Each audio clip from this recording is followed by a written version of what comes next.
Sir, Modi എന്ന പ്രധാനമന്ത്രി അധികാരമേൽക്കുമ്പോൾ ഉണ്ടായിരുന്ന ഇമേജ് അല്ല പിന്നീട് അദ്ദേഹത്തിനുള്ളത്. അത് അന്താരാഷ്ട്ര വേദികളിലാണെങ്കിലും മറ്റ് രാജ്യങ്ങൾക്കിടയിലാണെങ്കിലും രാജ്യത്തിനുള്ളിലാണെങ്കിൽ തന്നെയും 12 വർഷത്തെ അദ്ദേഹത്തിൻ്റെ ഭരണത്തെ എങ്ങനെയാണ് അങ്ങ് വിലയിരുത്തുന്നത്? അല്ല, രാഷ്ട്രീയ സ്ഥിരത ഉണ്ടാക്കാൻ അദ്ദേഹത്തിന് സാധിച്ചു. ഒരു വലിയ പരിധി വരെ സാമ്പത്തിക പുരോഗതി അതിൻ്റെ ഫലമായിട്ടുണ്ടായി. കാരണം ഈ സ്ഥിരതയുള്ള ഒരു ദേശീയ രാഷ്ട്രീയ സാഹചര്യത്തിൽ മാത്രമേ സാമ്പത്തികമായിട്ടുള്ള പുരോഗതി ഉണ്ടാവുള്ളൂ. മൻമോഹൻ സിംഗ് തുടങ്ങി വെച്ച സാമ്പത്തിക പരിഷ്കാരങ്ങൾ, കൂടുതൽ ഉദാരവൽക്കരണത്തിൻ്റെ നയങ്ങൾ, കൂടുതൽ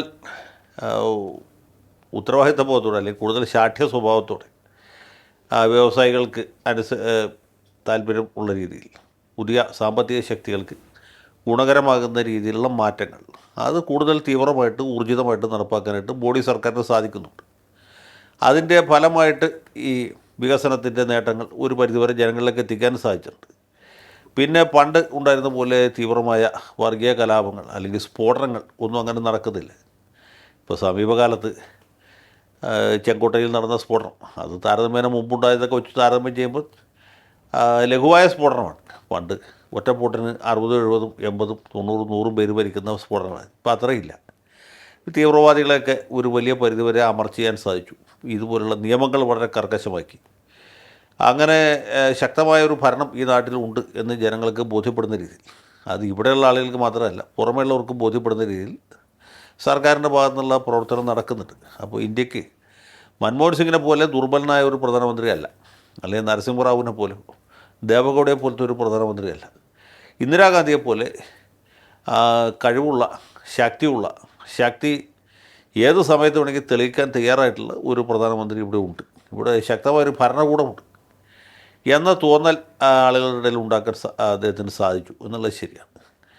അപ്പോൾ ഇന്ദിരാഗാന്ധിയാണ് ഇദ്ദേഹത്തിൻ്റെ ഒരു റോൾ മോഡൽ എന്ന് വേണമെങ്കിൽ പറയാം. നെഹ്റു അല്ല, വാജ്പേയിയും അല്ല. ഓക്കെ, വേറൊരു രീതിയിൽപ്പെട്ട ഭരണാധികാരിയാണ് നരേന്ദ്രമോദി. അദ്ദേഹത്തിൻ്റെ കഴിവ്, അദ്ദേഹത്തിൻ്റെ ബലം അദ്ദേഹത്തിന് അറിയാം, അദ്ദേഹത്തിൻ്റെ ശക്തി അദ്ദേഹത്തിന് അറിയാം. അത് പ്രയോഗിക്കാനായിട്ട് യാതൊരു മടിയുമില്ല. അത് എല്ലാ രംഗത്തും അദ്ദേഹത്തിൻ്റെ ഈ ശക്തി തെളിയിക്കപ്പെട്ടിട്ടുണ്ട്. ഭരണഘടനാ സ്ഥാപനങ്ങളുടെ കാര്യത്തിൽ ഇപ്പോൾ സുപ്രീം കോടതി അല്ലെങ്കിൽ തെരഞ്ഞെടുപ്പ് commission, controller and auditor general, ഇവരൊക്കെ നിഷ്പക്ഷമായിട്ട് പ്രവർത്തിക്കേണ്ടതാണ്. പക്ഷേ അവിടെയൊക്കെ സർക്കാരിൻ്റെ സമ്മർദ്ദം വളരെയധികം ചെലുത്തുന്നതായിട്ടും അത് വലിയൊരു പരിധിവരെ ഫലിക്കുന്നതായിട്ടും നമ്മൾ കാണുന്നുണ്ട്. അതുപോലെ തന്നെ പ്രതിപക്ഷ പാർട്ടികളൊക്കെ ശിഥിലമാണ്, അവർക്ക് ശക്തമായ നേതൃത്വമില്ല. ഇവരിടക്കിടയ്ക്ക് സംഘടിക്കാനും റീഗ്രൂപ്പ് ചെയ്യാനും ഒക്കെ ശ്രമിക്കുന്നുണ്ട്. പക്ഷേ അതും ഒരു പരിധിക്കപ്പുറത്തേക്ക് വിജയിക്കുന്നില്ല. കേരളത്തിൽ പോലും അവർക്ക് 3 MLA-മാരുണ്ടായി. 3 എന്ന് പറഞ്ഞാൽ വലിയ സംഖ്യയല്ല. ഒരു പാർലമെൻറ്റ് അംഗമുണ്ടായി. നമ്മൾ ഈ വിഷയമൊക്കെ നേരത്തെ ചർച്ച ചെയ്തിട്ടുള്ളൂ. അവരുടെ ഒരു സാന്നിധ്യം, അവരുടെ ഒരു പ്രാഭവം കേരളത്തിൽ ഇപ്പോൾ കാണുന്നുണ്ട്. അതുകൊണ്ടുള്ള വന്ദേ മാതരം പാടിയപ്പോൾ എല്ലാവരും എഴുന്നേറ്റുന്നത്. കുഞ്ഞാലിക്കുട്ടിയും PK ബഷീറും ഒക്കെ സത്യപ്രതിജ്ഞയ്ക്ക് വന്നപ്പോൾ ഈ തുർക്കി തൊപ്പി എടുക്കാൻ മറന്നുപോയതെന്ന് തോന്നുന്നുണ്ടോ ലിയോയ്ക്ക്? തുർക്കി തൊപ്പി മലപ്പുറത്ത് മറന്നു വച്ചിട്ട് വന്നതല്ല, അത് പാളയം മാർക്കറ്റിൽ കിട്ടാത്തതുകൊണ്ടുമല്ല. അത് ഉപേക്ഷിച്ചതെന്ന് വെച്ചാൽ അത് തന്നെ ഒരു സൂചനയാണ്. അപ്പോൾ ഇതുപോലുള്ള മാറ്റം എല്ലായിടത്തും കാണുന്നുണ്ട്. കേരളത്തിൽ പോലും അത് നമ്മൾ പ്രത്യക്ഷമായിട്ട് പരോക്ഷമായിട്ട് അനുഭവിക്കുന്നുണ്ടെന്നുള്ളൊരു സത്യമാണ്. അതുമാത്രമല്ല, പൊതുവേ തന്നെ ദേശീയ രാഷ്ട്രീയത്തിൽ BJPയുടെ പ്രസക്തി വർദ്ധിച്ചു. ഈ പാർട്ടി വളരെ ശക്തമാണ്. പിന്നെ അതിന് വലിയ സാമ്പത്തിക പിന്തുണയുണ്ട്, രാഷ്ട്രീയ പിന്തുണയുണ്ട്. ഉറച്ച സർക്കാർ എന്ന് പറയുന്നത് രാജീവ് ഗാന്ധിയുടെ ഭരണം കഴിഞ്ഞതിന് ശേഷം പിന്നെ മോഡി വന്നപ്പോഴാണ് ഉണ്ടായത്. 1989 രാജീവ് ഗാന്ധി വാഴിച്ചൊഴിഞ്ഞ് പോയതിന് ശേഷം പിന്നെ തുടർച്ചയായിട്ട് ആടി ഉലയുന്ന സർക്കാരുകളായിരുന്നു. VP സിംഗ്, ചന്ദ്രശേഖർ, പിന്നീട് നരസിംഹറാവു, അതിനുശേഷം വാജ്പേയിയുടെ 13 ദിവസ സർക്കാർ, അത് കഴിഞ്ഞ് ദേവഗൗഡ, അത് കഴിഞ്ഞ് ഗുജറാൾ, വീണ്ടും വാജ്പേയിയുടെ 13 മാസത്തെ സർക്കാർ, പിന്നീട് കഷ്ടിച്ച് ചൂടുറക്കാത്ത ഒരു സർക്കാർ 4 കൊല്ലം, പിന്നീട് 10 കൊല്ലം ഭൂരിപക്ഷം ഇല്ലാത്ത മൻമോഹൻ സിംഗിൻ്റെ സർക്കാർ, കൂട്ടുകക്ഷി സർക്കാർ. 2014 പിന്നെ BJP ഒറ്റക്കക്ഷി എന്ന രീതിയിൽ ഭൂരിപക്ഷത്തോടി വരുന്നു. ഘടകകക്ഷികളുടെ പ്രാധാന്യം കുറയുന്നു. 2019 വിജയം ആവർത്തിക്കുന്നു കൂടിയ ഭൂരിപക്ഷത്തോടെ. 2024 ഭൂരിപക്ഷം കുറഞ്ഞു എങ്കിൽ പോലും സ്ഥിരതയുള്ള ഭരണം, ഘടകകക്ഷികൾ കൂറുമാറും, അപ്പോൾ സർക്കാർ വീഴുന്നൊക്കെയാണ് എല്ലാവരും വിചാരിച്ചത്. പക്ഷേ അങ്ങനെയൊന്നും സംഭവിച്ചില്ല. ഘടകകക്ഷികളാരും തന്നെ അമിതമായ അവകാശവാദങ്ങൾ ഉന്നയിച്ചില്ല. ചന്ദ്രബാബു നായിഡുവിന് ആന്ധ്രയും നിതീഷ് കുമാറിന് ബീഹാറും പതിച്ചു കൊടുത്തു എന്നേ ഉള്ളൂ. ബാക്കി എല്ലായിടത്തും ഇദ്ദേഹത്തിൻ്റെ ആ ഉരുക്കുമുഷ്ടി തന്നെ എത്തി.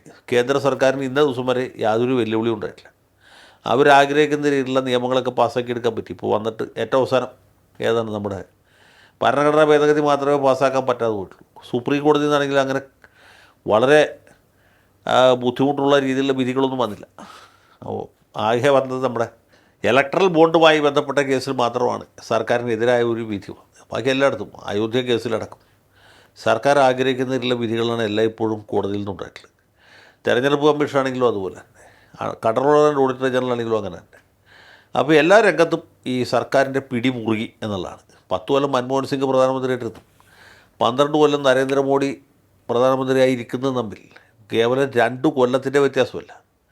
2 പ്രധാനമന്ത്രിമാരും കൈയാളുന്ന അധികാരത്തിൻ്റെ വൈപുല്യം അത് വളരെ വ്യത്യസ്തമാണ്. 2 പ്രധാനമന്ത്രിയുടെ ഈ ഇടപെടലിൻ്റെ രീതികൾ വ്യത്യസ്തമാണ്.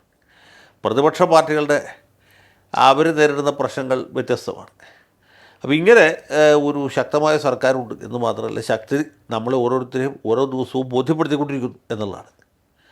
അതാണ് നരേന്ദ്രമോദിയുടെ ഭരണത്തിൻ്റെ പ്രത്യേകത. ഞാൻ നേരത്തെ പറഞ്ഞ പോലെ ഇന്ദിരാഗാന്ധിയോടാണ് ഇദ്ദേഹത്തെ താരതമ്യം ചെയ്യാൻ പറ്റുന്നത്. ആ നിലയിലേക്ക് മോഡി എത്തിക്കഴിഞ്ഞു എന്നുള്ളതാണ് ഇതിൻ്റെ ഒരു സംക്ഷിപ്തമായിട്ട് നമുക്ക് പറയാൻ കഴിയുക.